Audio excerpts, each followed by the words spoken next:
Hello and welcome to our T-Level Healthcare Science and Science Onboarding, Understanding the Technical Qualification. Information provided is correct as of March 24 and may not reflect future changes to guidance documents. Please always review the most up-to-date guidance. This session is aimed at the teaching and delivery of the Healthcare Science and Science T-Levels, and the aim of today's session is to prepare you for the delivery. We will cover some background to the T-level and its structure. For each year, I will give an overview of content, assessments, regulation, and advice on teaching and delivery. I will also detail resources and support available to you from NCFE. So starting with the T-level overview. So the T-level's purpose is to be a holistic approach to teaching. Yes, there are summative assessments, however, T-levels go beyond exams, progressing into vocational world with the relevant skills and experience. You will find that skills demonstration is an important part of the qualification, just as important as the knowledge. These skills are vocationally specific, but also academic and work ready. Students will not only have the 3 A-level equivalency to take them to higher education, but also the skills and experience needed to succeed. So the T-level structure is composed of 2 elements. The technical qualification, which is developed by our awarding organisations such as NCFE, and the industry placement, which falls under the remit of DFE. The TQ has 2 parts: core component, which is often the focus of year 1, and occupational specialism, which is often the focus of year 2. The core component gives students the knowledge base, which is then expanded and applied to a chosen occupational specialism. These are core skills, the general competency framework, maths, English and digital skills, which are to be embedded and taught alongside all elements. The GCF are standard across all T-level qualification. The core skills can overlap, for example, root skills across both are researching, communication and reflective evaluation, but there are also pathway specific skills. I will discuss these in more detail later. So where does IFATE come in? IFATE own the T-level. So we have TQ, which is completed, that is confirmed. We have placement, which is completion confirmed. We have then certificate issued. So then who manages these different components? So IFATE issues the certification once they have had confirmation of placement completion from DFE and confirmation of TQ completion from NCFE. It's also really important to make sure that you are always using the most latest version of the specification. So you will go to the T-level healthcare science or science qualification page. You will go to support materials, and here you can see an example that there are 2 specifications. One, first teaching from September 21 until September 23, and then the next first teaching from September 23. So to always make sure that you are using the most up-to-date specification. You will know that you are using the most up-to-date specification by the version number at the bottom with the date that then links to that. So now let's move on to the structure of the qualifications.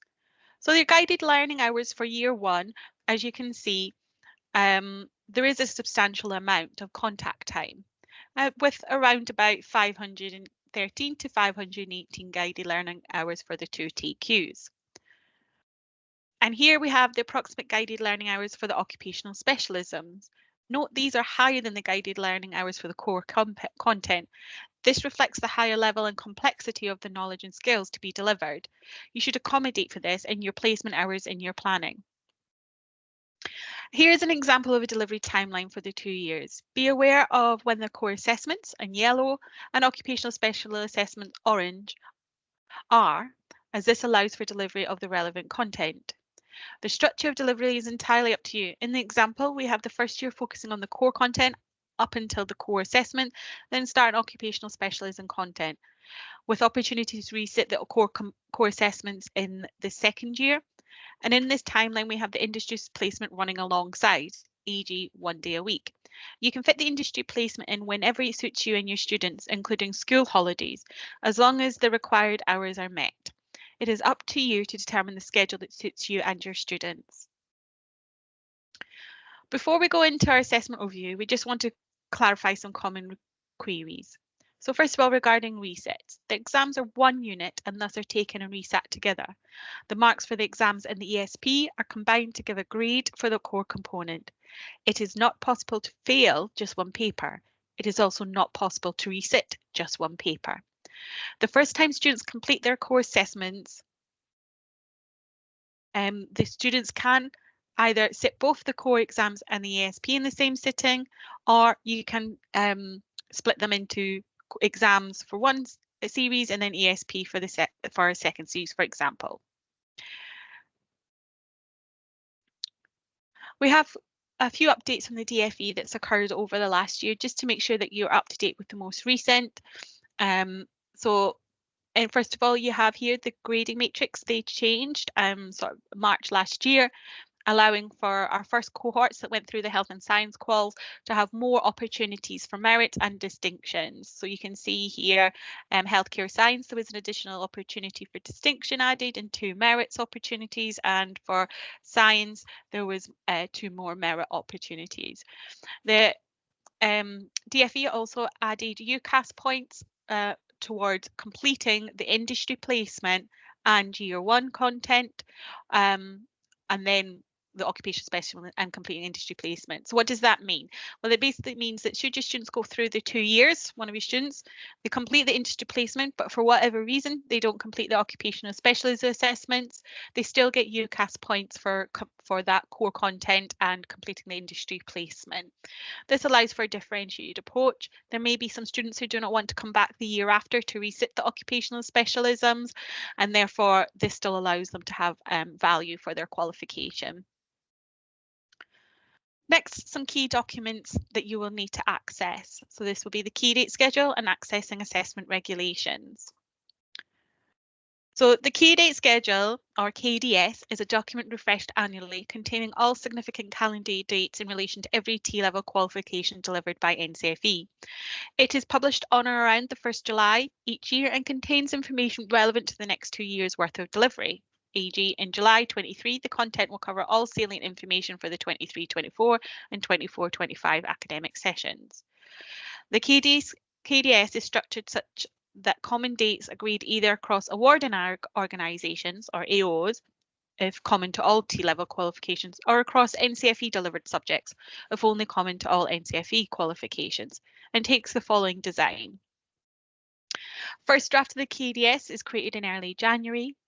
Cross award and organisation meetings take place in February and March to agree on common dates and to avoid T-level assessment date clashes. First draft finalised in late March. Provider consultation takes place in April or May. Final draft created in late May, and the published version along with consultation narrative response documents on or around the 1st of July. So let's explore the provider consultation in a bit more detail. As agreed at the prior across AO meetings, following the creation of the draft version of the KDS, around late April, early May, a period of consultation takes place with providers lasting 2 to 3 weeks, during which providers can offer feedback and comment on the content of the draft version of the document. Where assessments are scheduled for the first time during this consultation period, NCFE may decide that a targeted follow-up consultation focusing solely on these assessments, which will take place on around late May, early June, so the providers can submit immediate feedback on their experience of delivery of these assessments. Following these consultation periods, key internal stakeholders will determine if any adjustments are required in relation to comments received and will publish responses to themes identified by providers with a rationale for why revision did or did not take place within a comments and outcomes document, published at the same time as the final KDS itself on or around the 1st of July each year. So let's explore the underpinning factors of the KDS production. So before construction of the KDS takes place each year, a KDS focus group, or FG, comprising members from key internal stakeholder teams, is created with the express intention of contributing and advising on the development of the KDS. When deciding upon the dates of any individual assessments for the focus group will consider subject combinations using statistical data from previous series and feedback from providers. The KDS will take note of the timetabling arrangements for FSM and Qs, GCE and GCSE qualifications in order to reduce potential timetable clashes. However, it should be noted that the equivalent common JCQ timetable is only published annually, 1 year in advance. Therefore, many key GCSE and A-level dates are only confirmed after publication of the KDS. The focus group will try to minimise timetable clashes and accommodation problems for providers. However, given the size and complexity of this document, clashes will be inevitable. Where a provider is impacted by a clash, we ask that they submit an assessment variation request via our website. Assessments will be scheduled during a standard term times and cannot take account of individual school or college closures. We will not schedule any assessments for a weekend or a bank holiday. Academic sessions for all set and timed external assessments will be timetabled for 9 AM if a morning slot or 1 PM if an afternoon slot. The focus group will take account of religious festivals. However, there may be occasions when we are unable to avoid timetabling assessments on such days. So please note, it must not be assumed that an individual subject or assessment component will be timetabled on the basis of historical arrangements. All dates provided within provisional copies of the KDS are not confirmed until they are finalised and published in the revised updated version available to providers in July. Printed versions of the KDS are not subject to version control. Providers must refer to our website for the most up-to-date version. For some qualifications and their associated components, assessment materials or key information will be provided in advance of the assessment itself. Historically, this has been referred to as pre-release. However, formal pre-release documentation as defined within any qualifications associated assessment strategy has not traditionally included information such as technological configurations and assessment room setup, thus leading to confusion and frustration for some providers. As a result of this, for 23-24 onwards, NCFE have renamed the associated section within the KDS as Advanced Assessment Material, which will now incorporate all or any information or documentation sent to or required by providers before the release of the papers themselves. Additionally, this section will indicate whether and when this information materials are set to be shared with provider staff and students. Next, we have assessment regulations. So where do you find these? So first of all, you would go onto the NCFE page, you would go to step 1, qualification, which will drop down to assessment support. Then that would then move over to the right, and then you would have here step 3, click on assessment regulations, external assessment timetable and guidelines. So here you will then see key documents that you will need to support your delivery, with one being the qualification specific instructions for delivery, or QSID, which is a really important document. It breaks down the components of the assessments in a bit more detail around specific delivery needs that you'll need to have in place, and it highlights naming formats and types of videos that formats, for example, that you could use. Additionally, in this section, you'll also have the regulations for the conduct of external assessments. So now let's have look at the overview of contents and synoptic assignments, beginning with year 1. So year 1 is focused on healthcare science and science from a general knowledge and skills point of view, rather than occupational specialism focused, which is the focus of year 2, which I'll discuss later. In regards to the core skills and general competency framework, when planning your delivery, as mentioned earlier, these can be explicitly or implicitly part of your curriculum design.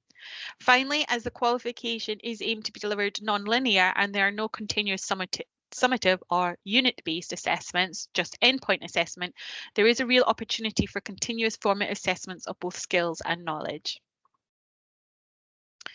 Your specification identifies the depth and breadth that is needed.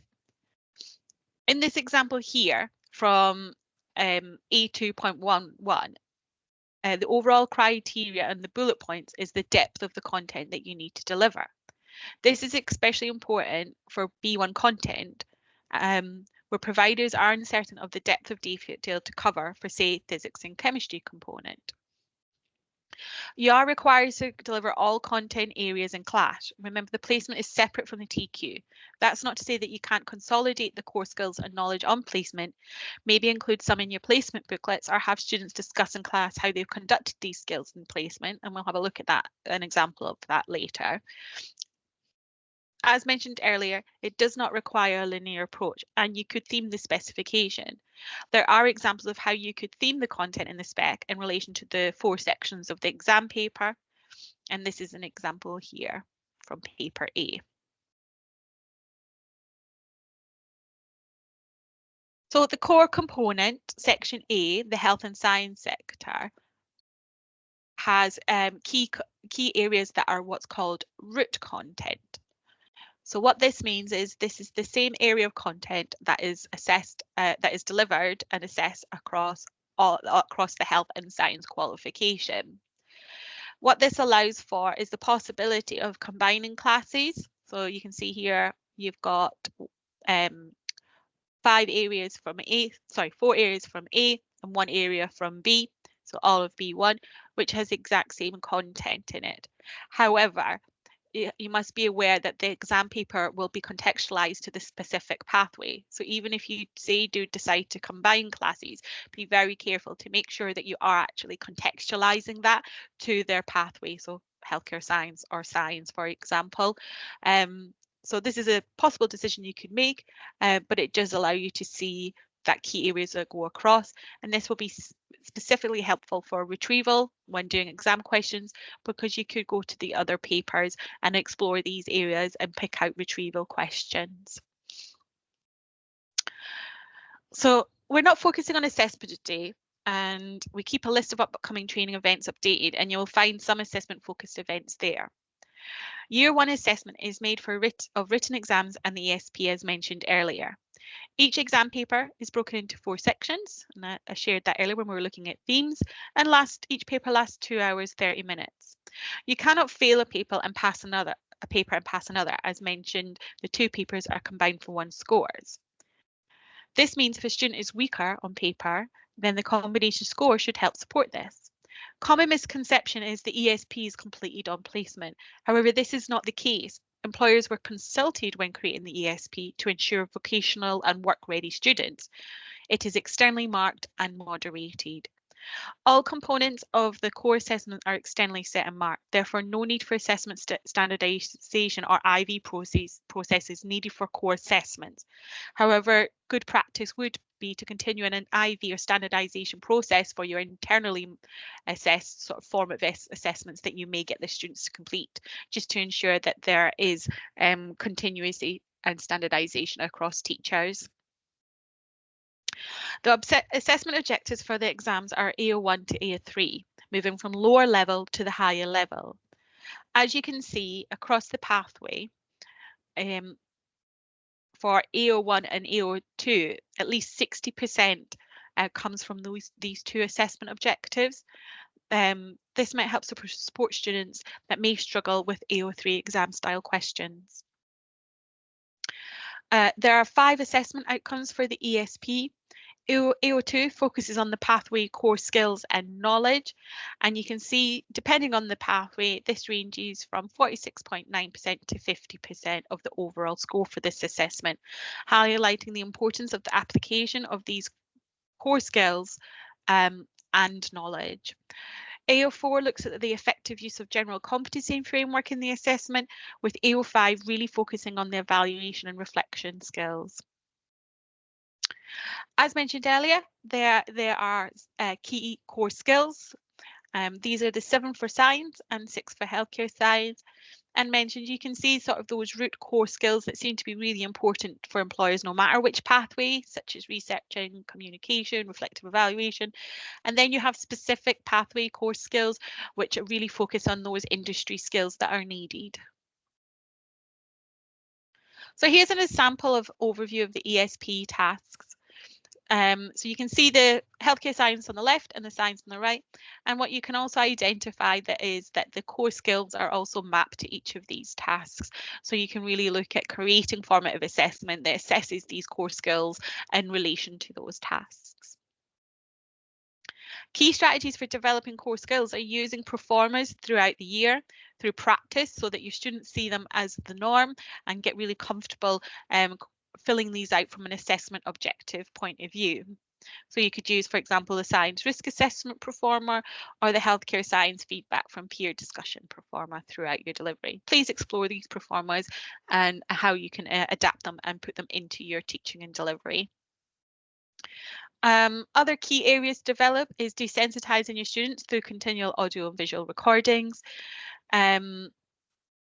continual presentation through things such as scientific posters and digital presentations so the students are able to effectively and efficiently create a presentation for both assessments and to enhance digital literacy. The specification also contains the general competency framework. This is the list of all the English, maths and digital skills T-level students are expected to develop alongside their students. So when you're exploring how to embed maths and English and digital into your planning and your scheme of work, look at this as a key opportunity to develop these specific frameworks. Next, we're going to look at year 2. So year 2 is when students choose their occupational specialisms. All students do one with the exception of in the health and science qualifications, except for a health qualification. Providers can choose which occupational specialisms to offer. This is based on staffing and resources. However, it is important to ensure that students are not missing out on studying the areas that they wish due to limitations at the provider.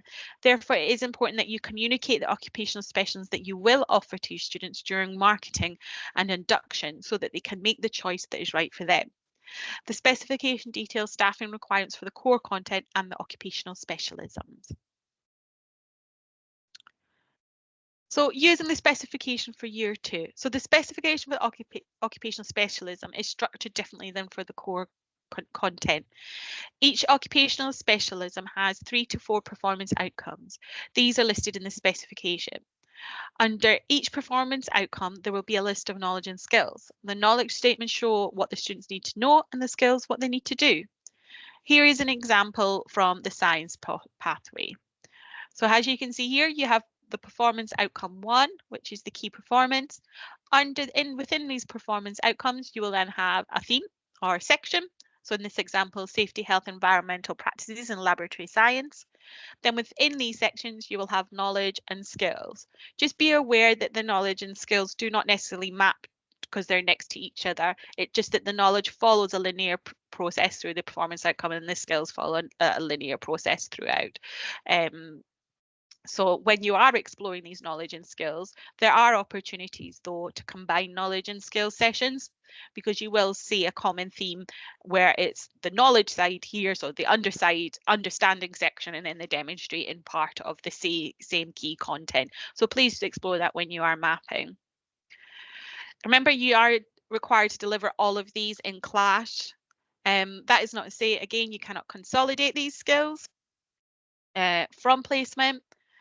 And again, the delivery does not need to be delivered linear. You know, as you've already seen, there's a lot of guided learning hours, there's a lot of content to go over, and you may see common themes being repeated throughout, just applied slightly different depending on the performance outcome. So really explore how to combine skills, knowledge, lessons in different areas of content so that students can make those connections. So these are the key occupational specialisms. So you have the 2 for healthcare science and the 3 for science. So occupational specialism assessments. So the occupational specialism assessments allow students to demonstrate holistic understanding of the sector. This is about an understanding of the connections between the topics covered across the performance outcome, the ability to integrate and apply knowledge, understand and skills with breadth and depth. It's designed to be synoptic in a way that is occupationally realistic as possible. So what does that mean? Well, we want them to be occupationally realistic as possible so that we're preparing students for their key pathway. However, it is also an assessment, a level 3 assessment. So there is this balance between an assessment criteria and the students meeting that and the occupational realism. So assignments must be broken down in separate tasks, or sorry, may be broken down in separate tasks, and there are specific conditions such as supervised assessment, windows, exam conditioners. So please explore the provider guidance so that you make sure that you're fully aware of what these are. This is the overview of the synoptic assignments. I'm not going to go through each individual assessments for occupational specialism. You can get that information in the provider guide on our website. They are key skills that you should develop in your students, support them with their preparation for the synoptic assignments. You can use the sample assignments or the live assignments, like previous live assessments on the website to support this. These assignments are similar to sort of problem-based learning, so it's a really great way to develop your students. Note for science, the assignments may vary for each occupational specialism.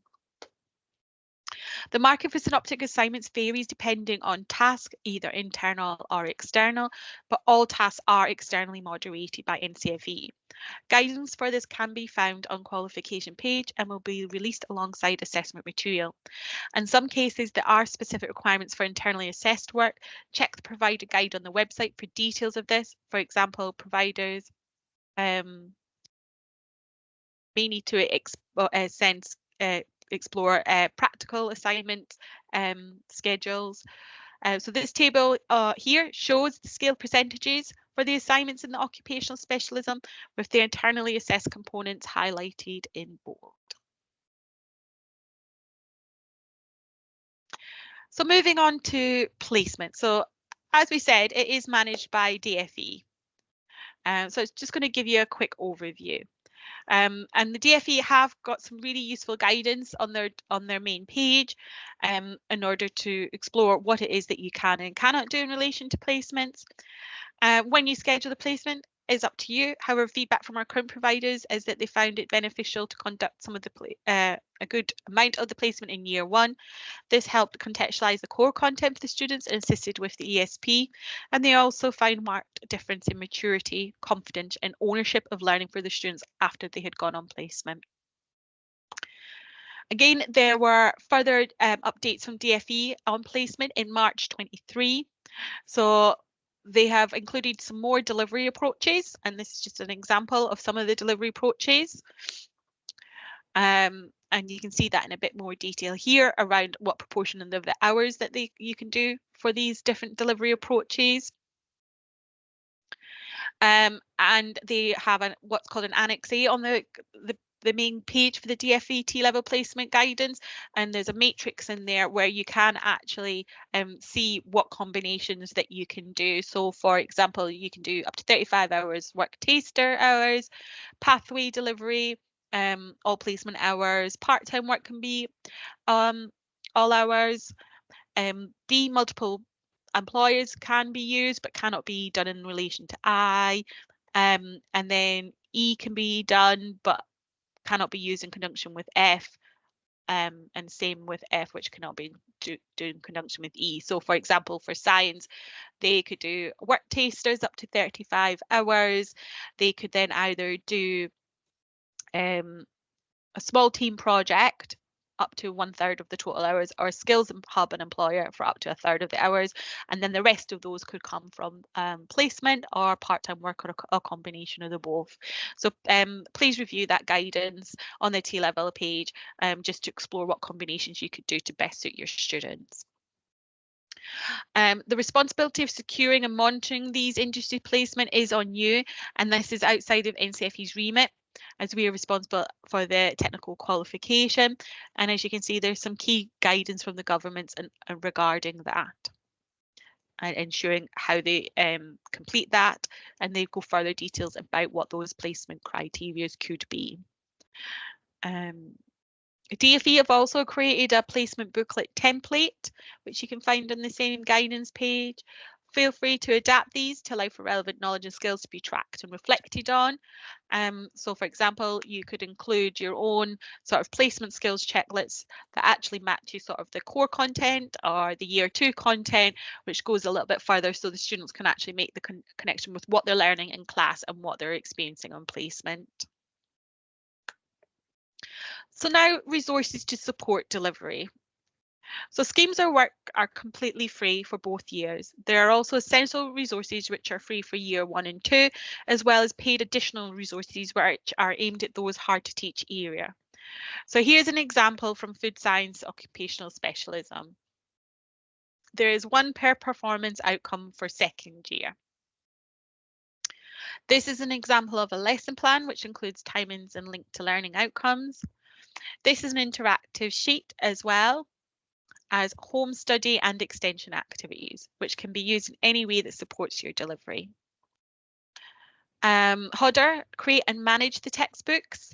What that means is Hodder, they get the specification, and from there they then create the content in there that then matches the specification. However, I would advise that you always check the specification and make sure that you're covering the spec, not the textbook content, because the textbook is there just to help support delivery.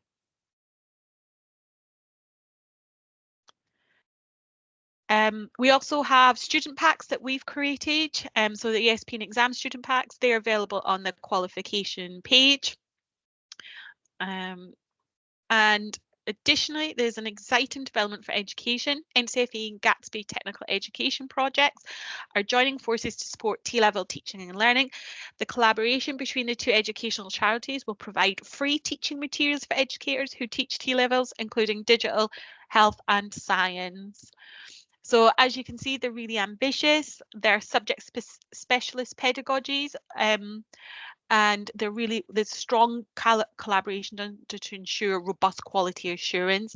So here you can see an example. So you go to the health and science bit of the website of the Health and Science Technical Education Network. You click on it. Then you can then look at the resources in relation to that. So there'll be topics that go along. They'll either say they're relevant to health or whether they're relevant to science. And then you click on those and you can see all the different examples of stimulus that you can use in your delivery. So less slide packs, activity workshops, videos, there's plenary activities and so on, depending on the content. So definitely utilize these in your delivery. This is only just launched as of March 24, and there's more resources that are going to be added continuously throughout the coming year. So what support do you get from NCFE? So there are a catalogue of useful videos and training support that we've delivered before, or bite-sized videos that covers overviews of assessments, preparing for assessments, academic skills delivery, linking skills and knowledge to the industry. So please explore this playlist to support you in your development and understanding of the T-level. We also have the T-level provider hub, support from your account executives, and you get a curriculum consultation across your first 2 years with myself, just focusing on that teaching and delivery of the qualification. I want to thank you for joining me today. Before you go, take a moment to pick one teaching strategy or insight you've gained, and let's expand our teaching toolkit together. Thanks again, and keep inspiring.